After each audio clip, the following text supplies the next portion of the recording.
Hi, it's Rich again, and welcome back to part 2 of 2, which covers the process to settlement and events around your move in for an offer plan apartment. So, 2 quick things to note. Nothing I say constitutes financial advice. I'm a property guy, just trying to make you aware of the process around buying off the plan. And additionally, my contact details are at the end of the video, so just hang out to the end and you can jot down an email or a phone number if you need it. So let's get into it. Okay, the first important topic is stamp duty, or as it's officially known, transfer duty. It's the same thing though. In New South Wales, the government, they make changes pretty much every July, so you need to check your own facts because these things change over time. The government loves to meddle with it. It's typically the largest form of taxation in New South Wales year in, year out. So it's even bigger than payroll tax, to give you some idea of how important it is to them. The rate is fixed to the date of exchange, so just keep that in mind. It's not the date of settlement, so it can't go up or down once you exchange contracts. So that's an important one. Now, for all of us locals, including Kiwis, there is an online calculator. So if you just Google transfer calculator New South Wales, it should come up. And the rate is approximately 3.9%. And for our overseas clients, this is important, they pay the 3.9% plus another surcharge of 8%. So if you're an overseas resident or citizen, allow about 12% in addition to the cost of the apartment. Now, if you're a first home buyer, this section's for you. And the first point is that your mortgage broker, if they're any good, will be able to assist you with stamp duty and any other government incentives. So make sure they're a good one because they should be able to help you set your budget properly. Stamp duty, as at May 2022, those that are first home buyers and qualify for it, it is 0% up to 650,000. It's then staggered to 800,000, and there's a calculator for that. And then it's the full rate beyond that. So if you're a first home buyer and you buy something for 850,000, then you're going to pay stamp duty. So that's how it works. And I do get asked a lot because a lot of first home buyers, they might be looking at this not only to live in, but as an investment, long term, which a lot of people do. And it's a great idea to live in it for a while. So to avoid capital gains tax for 6 years, you need to live in the apartment for 6 months. So post-settlement, that then gives you those options. You might live in it for 10 years and then hold on to it and move into a big house. That's entirely up to you guys, but that's the way that it works.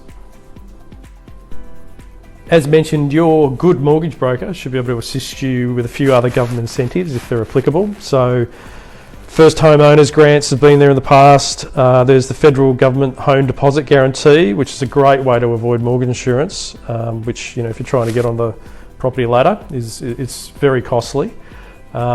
Some lenders also, just to make you aware, some lenders also have what they call a family security guarantee. So if you're borrowing over 80 to 85% of the property's value, then you're typically going to need mortgage insurance, and it could be anywhere up to 9% of the mortgage. So it's costly and best avoided if you can. So you need to check around, but the guarantee only applies to the percentages of the loan to get you under the 80% threshold. So the guarantee might be for 10 or 15% of the mortgage. So they're not, the guarantee is not for the entire property or mortgage, it's really just for the component that you need to get under the threshold. So just be aware that some of the lenders are able to do that if you've got some family support or friend support. If your project is not completed for a few months or 1 to 2 years, then there's not much to do now for a while. So you can keep an eye on things by driving past, or alternatively follow the Daycorp social media and the project, because they'll give you regular updates so you can see that being built as we go.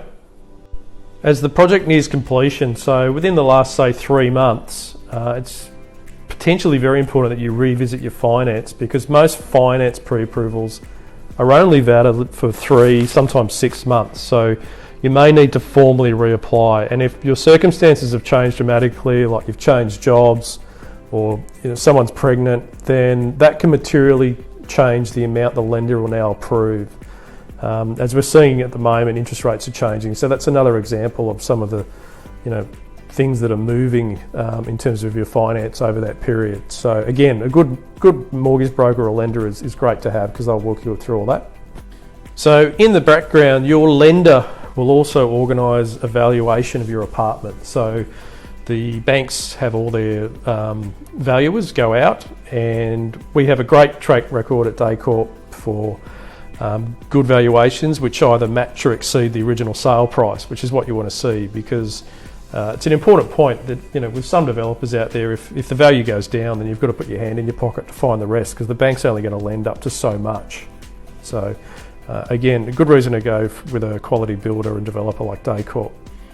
The bank valuers typically come through our construction sites a couple of times during the build, so they're already up to speed. There's no surprises at the end, and it's all easy for them because they've been watching the progress of the build the whole time.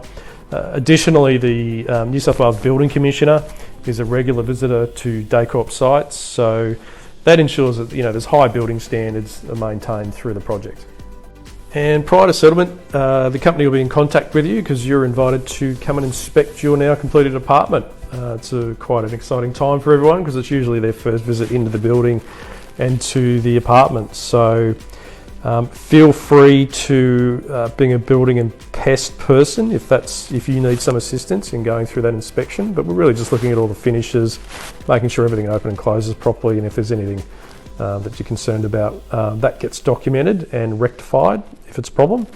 And anything that was more significant, not that that happens very often, but legally Daycorp has 3 months to rectify anything, so that you can still move in and be fully comfortable with the fact that it needs to get fixed. And as mentioned previously, warranty on minor defects is 2 years and 6 years for anything significant anyway.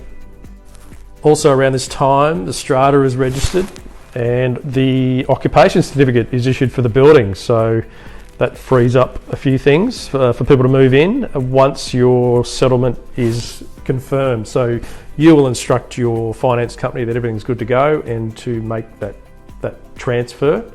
And then once that's confirmed, you'll be in receipt of your keys to a new apartment. So you're free to move in any time after that. And now you're in and happy, just understand that we're here for the warranty period. In New South Wales, legally it's 2 years for any minor defects and 6 years for any major defects. The good news is at Daycorp, over the last 20 years, we've got 40 successful builds across Sydney. So, we don't see any issues really popping up over those lengths of time. So I'd certainly suggest that Daycorp is one of the better buildings around Sydney.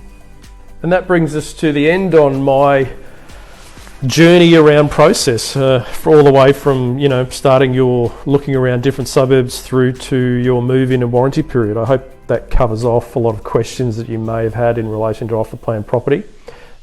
My details should be on screen right now, and feel free to reach out directly at any time that suits, and hopefully we can be of some assistance.